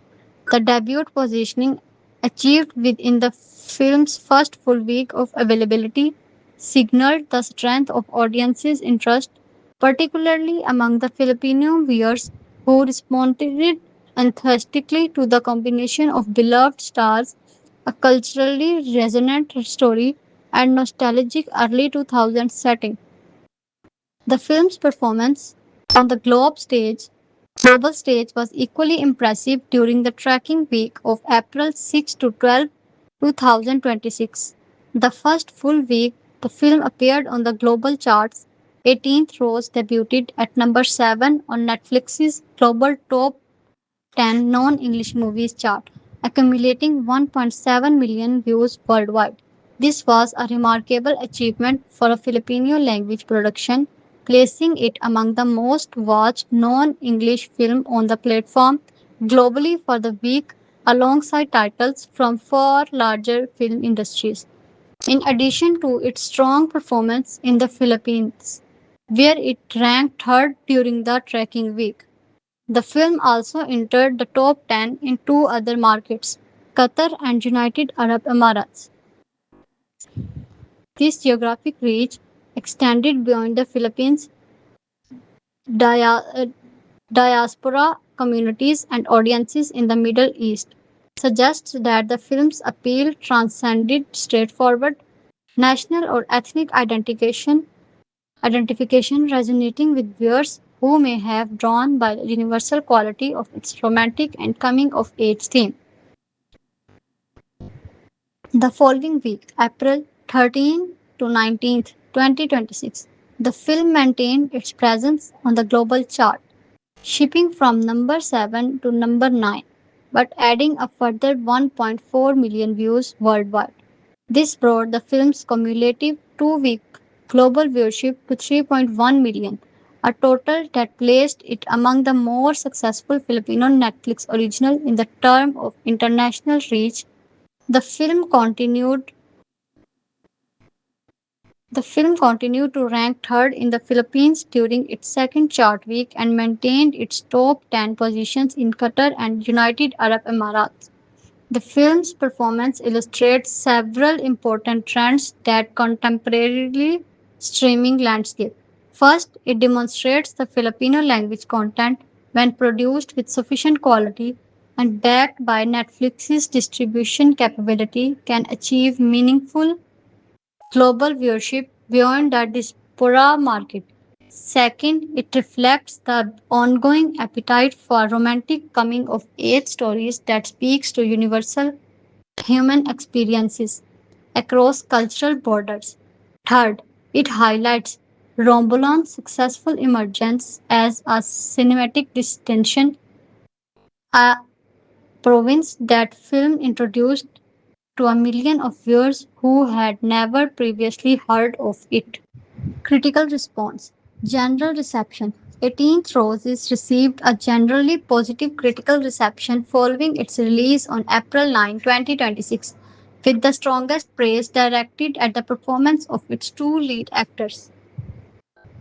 The film's visual beauty and its successful evacuation of early 2000s nostalgia. At the same time, reviewers offered more measured assessments of the screenplay and narrative structure, noting that the film's dramatic ambition occasionally outpaced its storytelling execution. Taken together, the critical response paints a picture of a film that succeeded more often than it stumbles and whose genuine emotional power is sufficient to carry it past its weaknesses. On Rotten Tomatoes, the film's audience reviews reflected the enthusiastic response of Filipino viewers, with comments praising the emotional impact of the story and the chemistry between Manabat's and Echarri's. Phrases such as Ayun na naga o tayo Napulan Nang Malala. That's it, we cried a lot. And the observation that the film offered emotional depth despite following the conventions of Filipino romantic comedies appeared frequently in the audience's response. On my drama list, the film received a detailed reviews from viewers across the region. One reviewer writing from what appeared to be on position of initial skepticism noted. I started 18 throws on Netflix out of boredom, honestly expecting a light and forgettable teen romance. But this film surprised me in the best way. It has more depth and emotional weight than it initially lets on. The sentiment of pleasant surprise was echoed by numerous viewers who had approached the film with tempered expectation and found themselves genuinely moved performances. The performances of Xyriel Manabat and Kyle Echarri was consistently highlighted as the film's greatest strengths across the critical assessments. For Manabat, 18 throws represented a definitive moment in her career, a demonstration that she had fully arrived as a leading actress capable of anchoring a feature film with emotional authenticity and depth. Reviewers praised grace and warmth she brought to Rose, noting that the character's combination of determination, vulnerability, and quiet resilience. Kylie actually earned the perhaps the most effusive critical praise of two. One reviewer on the My Drama list described his work as a follow. Kyle Echarri, however, is the standout here. His portrayal of Jordan shows growth, depth, and emotional intensity. It's easily his most impressive role to date. This assessment was widely shared with critics, noting that Echarri used the film to demonstrate a dramatic range that his previous work had not fully revealed. The chemistry between the two leads, so carefully cultivated through their pre production workshop and real world friendship, was universally recognized as one of the film's defining qualities. The ease and the naturalness of their interaction, the quality of playful antagonism giving way to genuine affection was repeatedly cited as the most emotional engine that made the film's most melodramatic plot turn feel earned rather than manufactured. As Kylie Echarri himself reflected, when you watch Rose and Jordan, the characters just bring out so much love and passion for not just each other but for everything they do. Screenplay and narrative. The more critical assessment of 18th Rose turned to focus on its screenplay and narrative structure. Play and narrative. The more critical assessment of 18 throws tended to focus on its screenplay and narrative structure. Several reviewers noted that while the film's emotional core is genuine and affecting, the path to its emotional climax is complicated by an excess of plot mechanics and tendency to introduce complication that feels manufactured rather than organic. The film's 131 minutes runtime, substantial for the genre, was occasionally cited as evidence of pacing issues in the second half. A review published on Movies.net offered with a witty but incisive critique of the screenplay's handling of its characters' communication failure. What I got instead was a 2-hour masterclass in how not to communicate, dressed up in pretty lighting and formal gowns. There were moments that almost come together perfectly, but it also tends to overextend it, overcomplicate, and overestimate how long an audience will patiently watch people not say what they clearly need to say. The same review ultimately awarded the film a score of 5.5 out of 10, recommending it with the caveat that viewers should go in ready to enjoy the ride, question every decision, and occasionally yell, just talk to each other at your screen. The K Waves and Beyond reviews described the 18th Rose and a charming but a flawed take on the growing up and letting go, noting that despite its conventional narrative approach, the film succeeded in maintaining audience engagement throughout. This assessment captures the general critic consensus. The film's formal ambition sometimes exceeded its execution, but its emotional sincerity and strong performance ensure that it ultimately delivers on its promises. Visual and technical achievement, where reviews were nearly unanimous in their praise, that was in their assessment of the film's technical and visual dimension. The cinematography, capturing Romblon's landscape with the both documentary clarity and lyrical sensitivity, was widely celebrated as one of the film's standout achievements. The province's beaches, roads, the community spaces were photographed with the kind of attentive love that makes a location feel genuinely discovered rather than merely scenic. One detailed review published on Goldwyn reviewers noted, set in the early 2000s, the film transports us to a time when the most important connection was not the internet, but human connection. Taking place in Romblon, the cinematography captures the simple way of living. There's no heavy traffic to get stuck in, only bicycles along the road and walks around the set. The scenery is stunning yet never overpowering the quality, quietly enhancing the scene. This observation about the cinematography's restraint, its refusal to overwhelm the human story with spectacle, captures an important quality of the film's visual language. The film's period production designed to also draw with praise, with reviewers noting the care with which the early 2000s setting had been recreated. Details such as the computer shop's vintage equipment, the costumes' period appropriate styling, and the absence of smartphones created an immersive environment that effectively transported viewers to the deceptive era. Dulu's personally in familiarity with the period she was recreating clearly informed the film's visual authenticity, cultural impact, and significances. Beyond its immediate cultural and commercial reception, 18th Rose carries a cultural significance that extends beyond the individual review score or viewership figure. The film represents a meaningful intervention in the representation of Filipino culture on the global streaming platform, bringing the tradition of the debut, the beauty of Romblon, and the particular texture of the early 2000s provincial Filipino life to an audience of millions who would otherwise have no exposure to these cultural realities.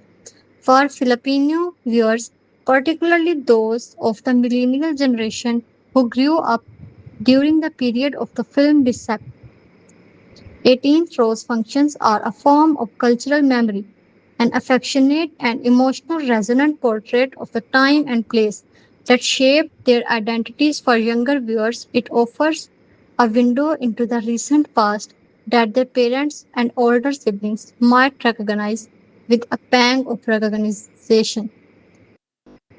And for the international viewers, it introduces a set of cultural practices and sensibilities that expanded their understanding of the diversity and richness of Southeast Asian culture. Director Dolly Dulo articulated this broader hope for the film. I hope it can bring back memories that make people smile.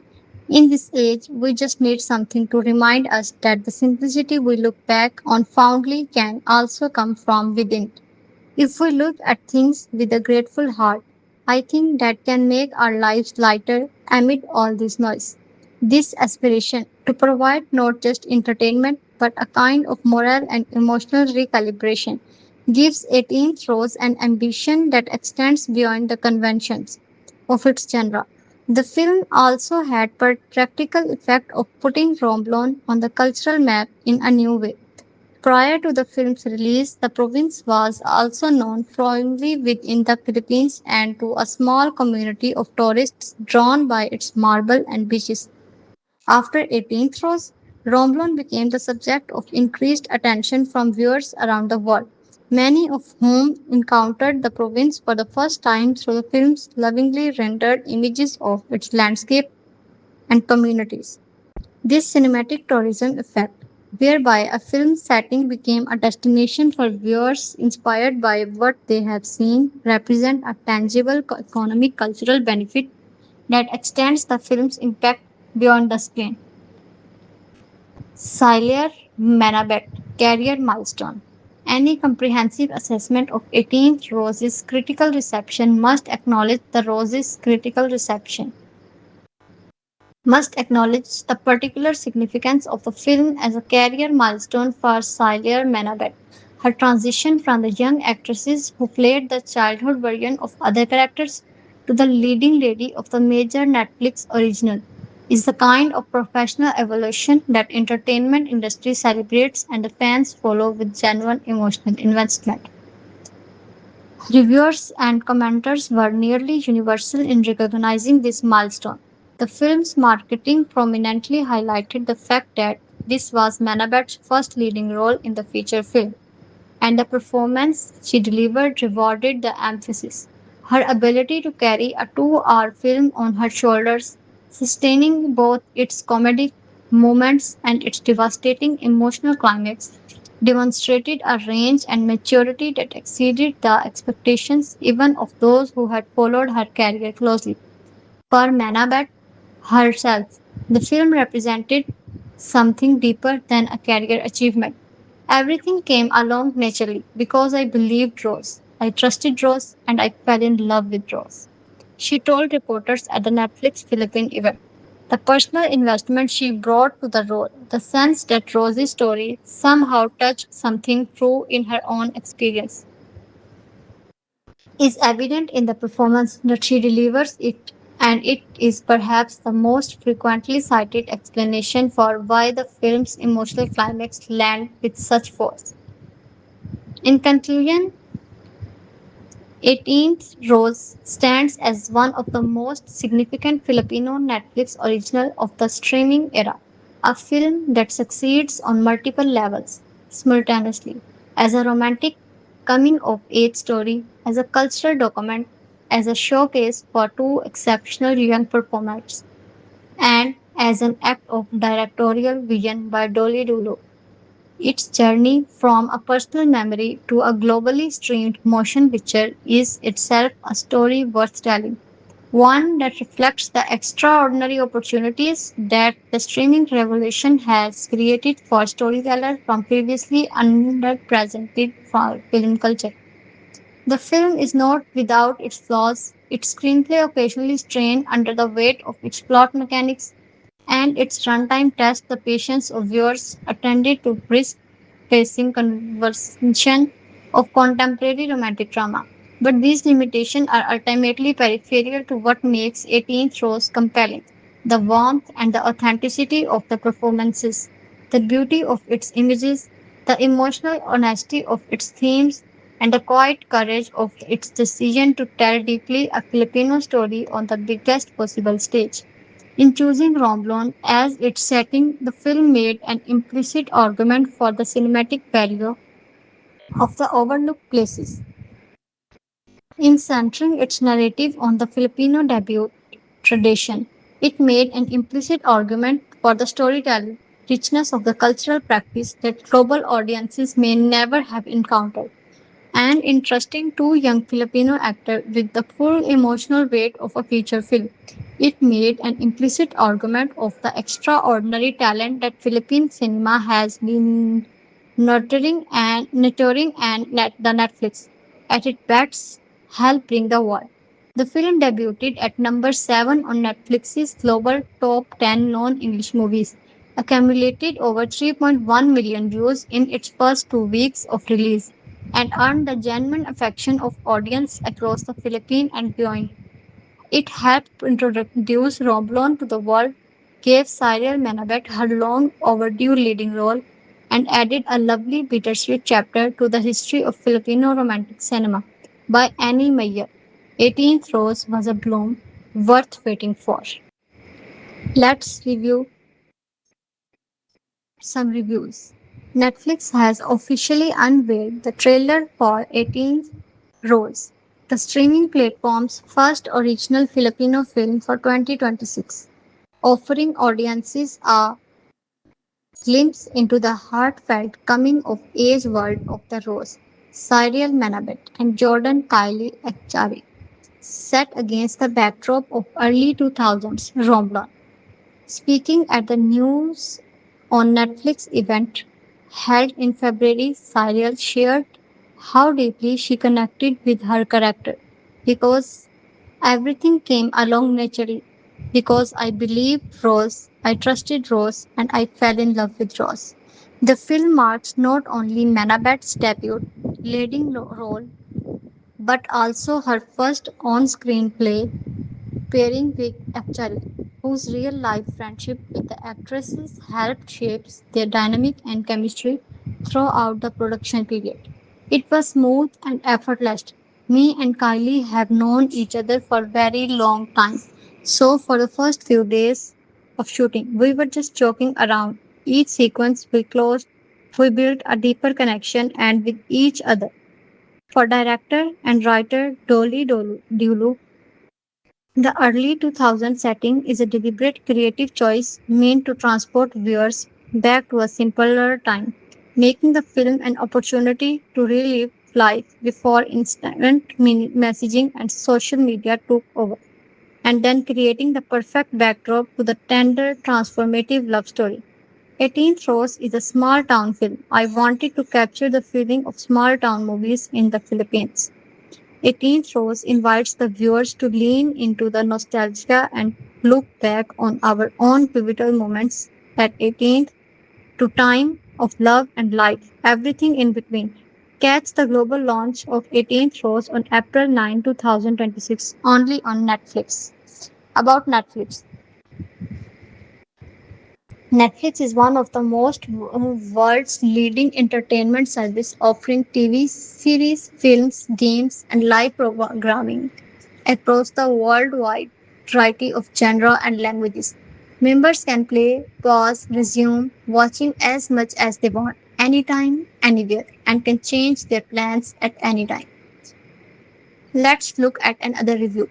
Netflix's 18th Rose is a Filipino movie that follows Rose, young high school girl whose only ever dream of having a grand debut. As I understand, this is something that is big part of Filipino culture where young girls have to debut to become a part of society. I suppose it is kind of like Bridgerton but in modern day Philippines. The debut is something very significant in Filipino culture. Every today, where girls celebrate their 18th birthdays with grand fairy tale like parties marking their coming of age. Before this film, I did not know this was a thing, but after having seen it, I realized at least back in early 2000s it was a big deal. Anyways, Rose meet a new boy named Jordan who is half American and does not want to live in Philippines because he wants to go live with his American dad who has not replied to him in 10 years. Does Jordan find his dad? How do these two become friends? Let's find out. Spoiler alert. How do Jordan and Rose get close? In 18th Rose, Jordan is annoyed as soon as he gets Romblon because everyone treats him like a celebrity. Honestly, when I started the movie, I thought he was already a star, and that's why the kids of his grades were obsessed with him. Turns out it's just because of his blonde hairs and Americanness. Jordan and Rose become friends after they crash into each other, and Rose drops the fertilizer in her hand all over them. Of course, it's the dream meet cute with Jordan grabbing her before she falls to the ground. I know the film is set in early 2000s, but the scene are also reminder of film that time. Rose initially detests Jordan and he just nauseous of her. He wants access to the computer in the shop she manages, and she wants him out of her life. However, when one day Jordan decides to wait a whole day for the computer just to see if Rose will cave, it's all her friends who force her to give him a single computer for 5 minutes. But shockingly to Rose, the guy does not even need it for 5 minutes. This is when she realizes he is not just looking for something to waste time with, but it's something important he's been wanting to do. Rose decides she wants to help the guy after seeing how desperate he is to talk to his American father, who basically abandoned him and his mom 10 years or so back. On the surface, you do not make much of this because you have heard this story a dozen times.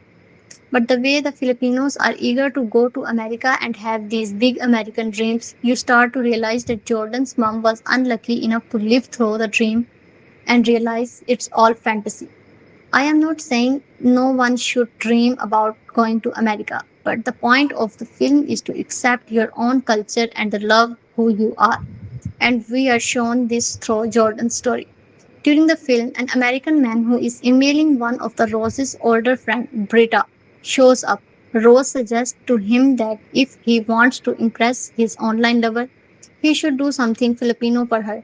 She tells him to sing a song for her, dressed in a traditional Filipino barong, and it works wonderfully for the guy.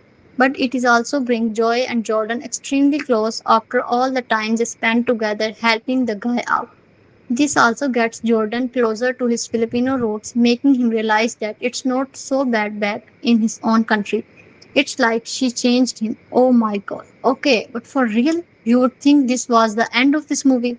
But you would be so wrong because apparently they set out to make us cry. Does Jordan win Star Seekers? To get his dad to reply, Rose and Jordan make a list where they put down a few things they want to accomplish. One of them for Jordan to go on a TV show called Star Seekers. Throughout the film, everyone's been calling Jordan the Jack of Romblon. This is because they say that he looks just like Leonardo DiCaprio, DiCaprio from Titanic, where at first he takes it as a joke and almost hates it. He gets the confidence to accept it after Rose tells him she had a crush on Jack when she was young, but also just because she is confident enough in him to see him become model actor. This is why he's already got fangirls. First, she makes him the president of the student body. Then, through the proposal with Britta, she gets him in the local newspaper, and finally, she wants him to become a star through Star Seekers. It's almost as if she's living vicariously through him. Finally, it comes time for Jordan's dad to reply, but it happens at the worst time possible. I don't know if you know a walk to remember, but this is when this film turns into that a Filipino twist. Jordan tells Rose that his dad finally replied, but really, after learning of her cancer, he all cares about is being there for her. However, Rose is determined to face this illness alone. She worries she won't survive and wants Jordan not to focus on her. So she sends him on Star Seekers because that's how he will be able to reach his dad, make money, etc. She gives him an actual dream to live for. So while she is getting chemo, she already went bald to give him confidence. Jordan climbs up the charts on the Star Seeker. In fact, he became everyone's favorite, and everyone across the country votes for him. He's big on TV just as Rose expected. So finally, she gets what she dreamed of, and he wins Star Seekers. Does Rose gets her dream debut? On the other hand, Jordan wants to make sure Rose gets to have the only thing she's been dreaming about. It's her debut in society, something that would allow her to wish for public attention. She says she wants people to see her and hear her, and that's why the debut would have done so for her. So they make it happen. She had the dress, Brita does her makeup, and even gives her a wig. But Rose realized something then. What she really needs is for people to see her as herself. She does not need to put on a show for society. That's what is a debut. This is when she finally takes a week off and to her debut party looking like a princess in a gorgeous red gown, not hiding herself anymore. To everyone's surprise, not really. Jordan shows up to the party, but he is also bald for Rose. Considering the guy is trying to be an actor, he is not actually bald. he's likely wearing a bird cap to show his support for her.